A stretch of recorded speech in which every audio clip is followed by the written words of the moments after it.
Tudo o que você precisa saber sobre Botafogo e Nova Iguaçu.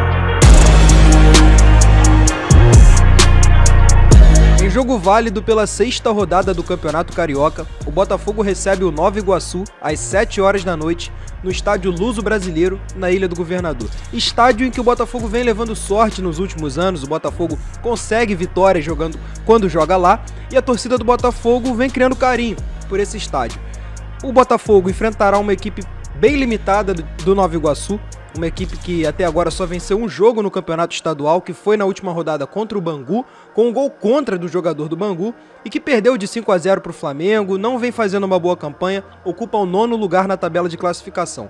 Por outro lado, o Botafogo vem embalado, venceu o Fluminense por 1-0 na rodada passada, você já deve estar sabendo disso, com o gol do Vitor Sá, e precisa vencer o Nova Iguaçu para manter a boa sequência no campeonato estadual, a sequência que, se o Botafogo vencer, chegará a 4 vitórias consecutivas, se mantendo ali no G4 da competição, podendo assumir até a liderança, dependendo do resultado dos outros jogos. A escalação do Botafogo para o jogo de amanhã será alternativa, com alguns jogadores do time titular e alguns jogadores reservas, a maioria dos jogadores reservas.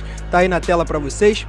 O Botafogo vai a campo com Douglas Borges no gol, Daniel Borges na lateral direita, Felipe Sampaio e Luiz Segovia fazendo a dupla de zaga e Hugo na lateral esquerda. O meio de campo será formado por Danilo Barbosa, Patrick de Paula ou Gabriel Pires, Marlon Freitas, Carlos Alberto, Gustavo Sauer e Matheus Nascimento. Um time alternativo, com vários jogadores aí que não são titulares na equipe do Luiz Castro, mas que terão rodagem no jogo de amanhã, o que eu acho que é completamente válido, visto que o Botafogo vem de uma boa sequência de vitórias no campeonato estadual, ainda tem muitos jogos pela frente e o time precisa de rodagem. Esse é um jogo em que eu acho que seria válido o Botafogo jogar até com o time B, se o time B não tivesse ido tão mal na primeira rodada. Ali, o time parece ter provado que não tem condições de jogar esse campeonato estadual, então o Castro opta por fazer esse rodízio que é necessário. O Botafogo, em meio a uma pré-temporada, precisa dar descanso aos seus titulares. Não tem como jogar quarta-domingo. Os treinadores reclamam tanto de jogar quarta-domingo, então no Campeonato Carioca, no jogo contra o Nova Iguaçu, às 7 horas da noite, no Luso-Brasileiro, vai jogar com os titulares? Depois de ter enfrentado um clássico cansativo? Não vai. Então, time misto para amanhã. Talvez a gente veja um Tiquinho Soares, um Marçal entrando ali no segundo tempo, como foi contra o Madureira, entrando no final do jogo, mas é bem difícil que isso aconteça. Então o Botafogo vem para o jogo de amanhã com força, mas menos força do que a gente viu contra o Fluminense. A torcida do Botafogo anda um pouco dividida em relação ao fator Jefinho, mas algo que não deve interferir na animação do jogo de amanhã. A gente já vai falar do Jefinho, só que antes eu quero apresentar a vocês a nova parceira aqui do canal, a PagBet. Então, se liga aí. Agora a gente está aqui no site da PagBet, a nova parceira aqui do canal, e nós vamos mostrar para vocês as odds para Botafogo e Nova Iguaçu. Aqui tá pagando 1,38 pro Botafogo vencer o Nova Iguaçu amanhã. Parece pouco, mas não é pouco não, cara. Muito site de aposta aí não tá pagando isso. 1,38 para um jogo onde o Botafogo é bastante favorito, cara, vale a pena. Então já entra lá no site da PagBet, pelo link do Fogão do Meu Coração, que vai estar aqui na descrição desse vídeo. Se inscreve lá, coloca um dinheirinho e faz aquela renda extra ali no final do mês pelo site da PagBet, porque vale a pena. Jefinho não é mais jogador do Botafogo. Você pode ter pensado de primeiro momento. Isso não é novidade, Rafael. Já falaram isso. Não. Essa notícia saiu ontem, no dia 31 de janeiro. A princípio, o Jefinho tinha sido emprestado para o Lyon. Depois, desmentiram isso. Falaram que esse empréstimo seria mesmo um empréstimo, só que teria uma opção de compra. E o Botafogo receberia uma compensação financeira por esse empréstimo, algo diferente do que tinha sido noticiado em um primeiro momento. Só que agora, isso também foi desmentido. O Botafogo vendeu sim o Jefinho, não emprestou ele ao Lyon. Essa foi a decisão final sobre essa negociação. O Botafogo vende o Jefinho por aproximadamente não, o Botafogo irá receber por essa transação 55,2 milhões de reais. E depois, caso o Jefinho atinja outros bônus, o Botafogo receberá mais 13,8 milhões de reais. Essa foi a negociação. É claro, o Botafogo não recebe 100% desse valor, o Botafogo tem apenas direito a apenas 60% desse valor, já que o Rezende é detentor dos outros 40% dos direitos do atleta, então o Botafogo deve receber ali algo em torno de 30 milhões de reais, 30 e poucos milhões de reais. Esse foi o valor pelo qual o Botafogo vai receber pelo Jefinho. Muita gente criticando, muita gente achando que é um valor baixo, mas precisamos analisar certas circunstâncias. O Jefinho é um jogador que pode não parecer ter a idade que tem, mas ele tem 23 anos de idade. Isso, no mercado de transferências do futebol, é uma idade avançada quando se trata de um jogador que é considerado uma promessa. Muitos jogadores de 19 anos, de 20 anos, para se ter uma ideia, o Luiz Henrique, jogador do Fluminense, que agora na verdade é jogador do Real Betis, que estava no Fluminense e foi vendido para o Real Betis, foi para o clube espanhol no ano passado por 13 milhões de euros.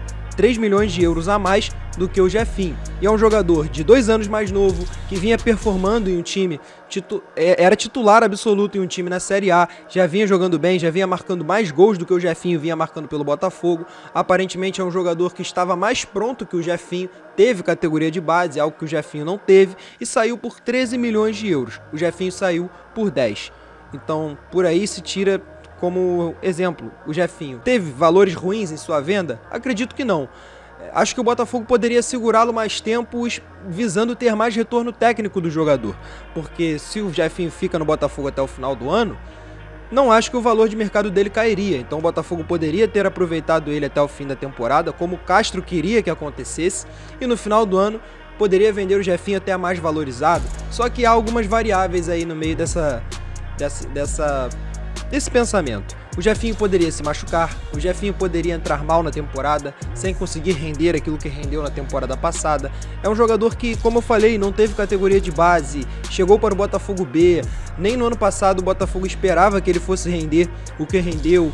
Então, dentro dessas variáveis, a gente pode concluir que foi uma boa venda do Jefinho. Mas vale destacar, eu digo que foi uma boa venda do ponto de vista de valores. O Jefinho, dentro do mercado, em tese não teria, não tem os valores que o Botafogo vai receber pelo atleta. Claro, devido à parte do Rezende, o Botafogo recebe menos, mas isso aí não é culpa do John Textor, isso aí não é culpa de quem vendeu o atleta. O Botafogo não tem o que fazer, independente do momento que fosse vender, o Rezende receberia 40% do atleta. Bom, então o Jefinho vai para o Lyon e o Botafogo vai ter que buscar alguma peça de reposição no mercado, algo que eu acredito que o departamento de scout já está fazendo. Mas o Jefinho não foi o único jogador do Botafogo a se transferir para um clube da Eagle Holdings, a rede de clubes do John Textor. Também na última terça-feira, no dia 31 de janeiro, Del Piage e Sebastian Joffre, jogadores do Botafogo, foram para o RWD Molenbeek da Bélgica. O Del Piage, a gente não tem ainda informações sobre se essa transferência será por empréstimo ou será em definitivo. Ele que jogou bastante jogos pelo Botafogo no ano passado, até como titular mesmo, outros vindo do banco de reservas, marcou aquele gol lá contra o Goiás no último minuto. É um jogador que é marcado pela torcida do Botafogo, um jogador de altos e baixos, que divide opiniões, mas não será mais jogador do Botafogo nesse ano de 2023, vai para o RWD Molenbeek. E o Sebastian Joffre, que é um boliviano que chegou ao Botafogo na temporada passada, também por indicação do John Textor, vai para o RWD Molenbeek. Mas se o Del Piage a gente não tem informações sobre como será o modelo dessa transferência, o Joffre irá em definitivo. Ele rescindiu com o Botafogo, não é mais jogador do Botafogo e agora será jogador do clube da Bélgica. Para completar o pacotão de reforços, o RWD Molenbeek anunciou um cara que não é jogador do Botafogo, mas já jogou no Botafogo e ficou bastante conhecido pela torcida alvinegra por suas peculiaridades. Nico Amalainen, o finlandês, norte-americano finlandês que jogou no Botafogo no ano passado durante apenas 30 minutos em um jogo contra o Ceilândia na Copa do Brasil, vai para o RWD Molenbeek. Ele que estava jogando lá na Finlândia, lá no clube que ele estava antes de vir para o Botafogo, agora será jogador do segundo clube de John Textor na sua carreira. Então, galera, essas foram as informações sobre o mercado de transferências do Botafogo nesse final de janeiro e início de fevereiro, e também as informações sobre Botafogo e Nova Iguaçu, jogo que você acompanha hoje na Cazé TV. Então, eu vou ficando por aqui, peço para você se inscrever no canal, deixar o seu like e seguir o Fogão do Meu Coração em todas as redes sociais. Valeu, galera, um abraço!